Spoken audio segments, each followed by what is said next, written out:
Para el caso del rectificador de onda completa en puente, lógicamente necesitaremos de nuevo nuestro transformador y observamos que no es necesario que este secundario tenga una toma intermedia, pero sí necesitamos 4 diodos, de tal manera que esta disposición de estos 4 diodos es lo que se llama disposición en puente, por lo tanto estaríamos hablando de un rectificador de onda completa en puente.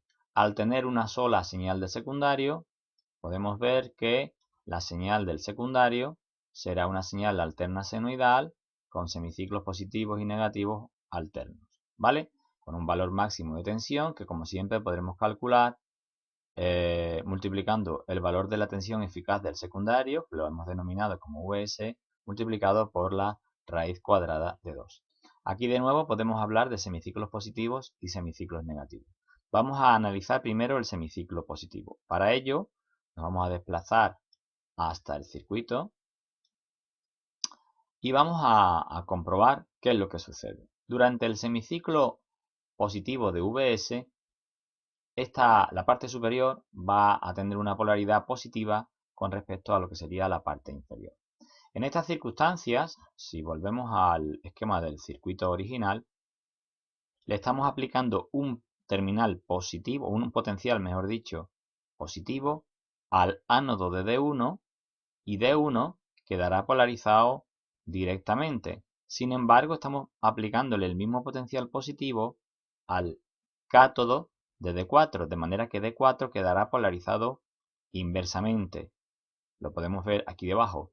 D1 ha quedado polarizado directamente y en consecuencia se comporta como un interruptor cerrado, y D4 queda polarizado inversamente, por lo tanto no permite el paso de la corriente a través de este diodo.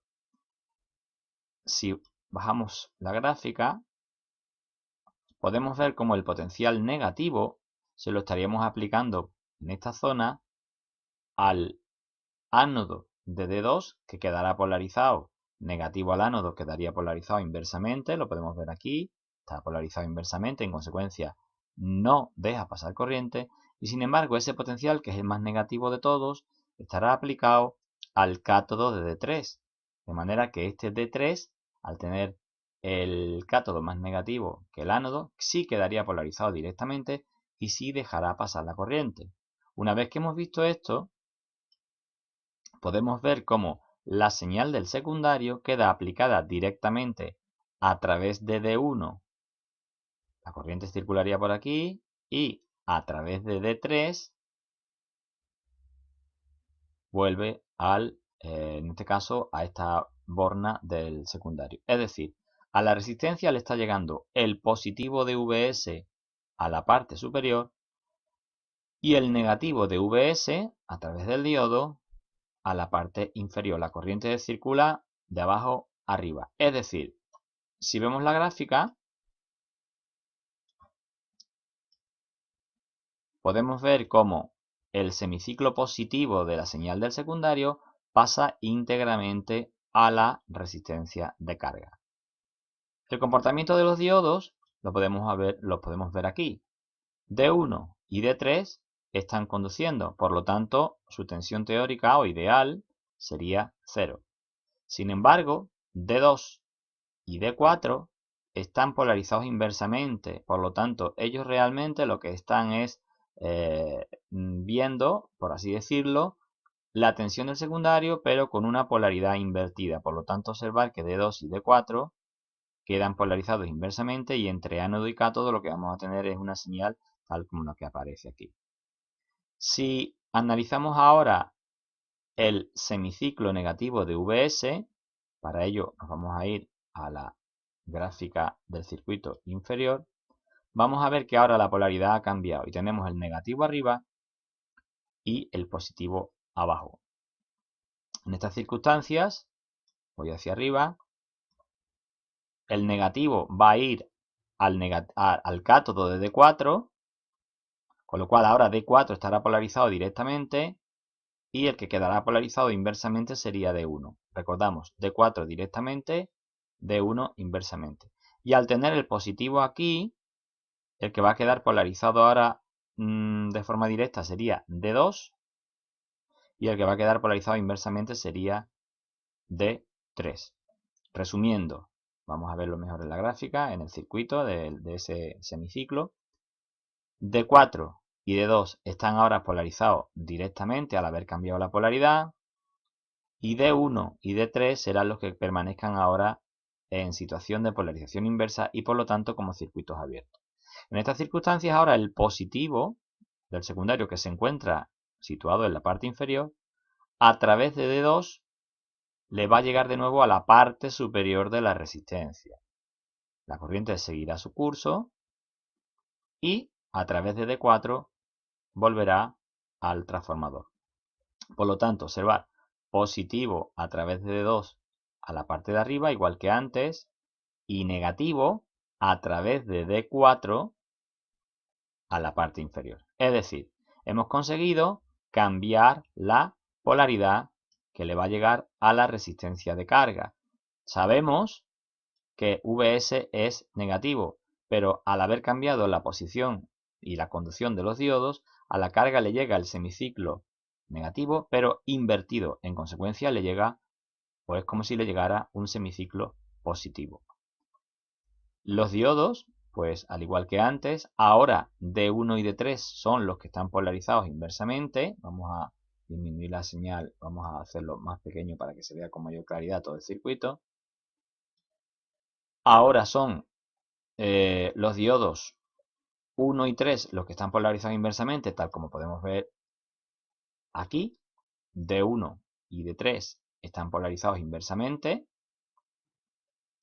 Y D2 y D4 serán los que queden polarizados directamente. En consecuencia, su tensión ideal sería 0.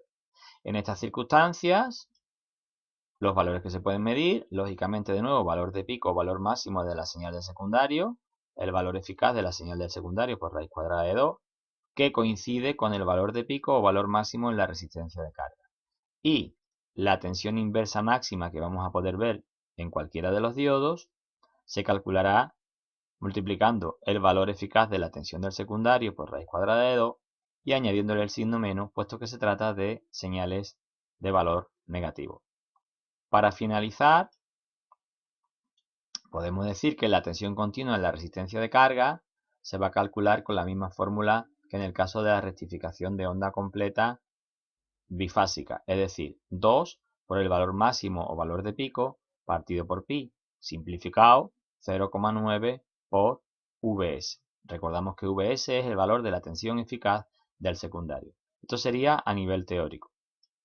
Si tenemos en cuenta, vamos a agrandarlo, si tenemos en cuenta que los diodos tienen caída de tensión y tenemos en cuenta que, tal y como vemos, por ejemplo, en el semiciclo positivo, cuando estén conduciendo D1 y D3, con la resistencia de carga vamos a tener en serie estos dos elementos, por lo tanto, a la tensión del secundario, que es la que teóricamente le tendría que llegar a la carga, le tendríamos que restar los 0,7 voltios de este diodo y los 0,7 de este otro diodo, puesto que quedan en serie con la RL. Por lo tanto, tal y como aparece en la fórmula más real, para hallar la tensión continua o tensión media, valor V sub O, V sub V, en la resistencia de carga, sería el valor máximo o de pico menos 0,7 más 0,7, es decir, menos 1,4 voltios de caída de tensión en los dos diodos,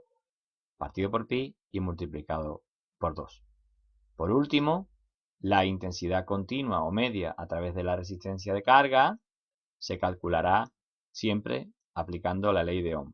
Tensión continua, la que calculemos mediante esta fórmula o esta otra, dependiendo de si consideramos el diodo ideal, será esta. Si consideramos que en los diodos hay una caída de tensión de 0,7 voltios en cada uno, habrá que utilizar esta otra. En cualquier caso, la intensidad siempre será el valor de la tensión continua, independientemente de que lo hayamos calculado por este método o por este, partido por el propio valor de la resistencia de carga.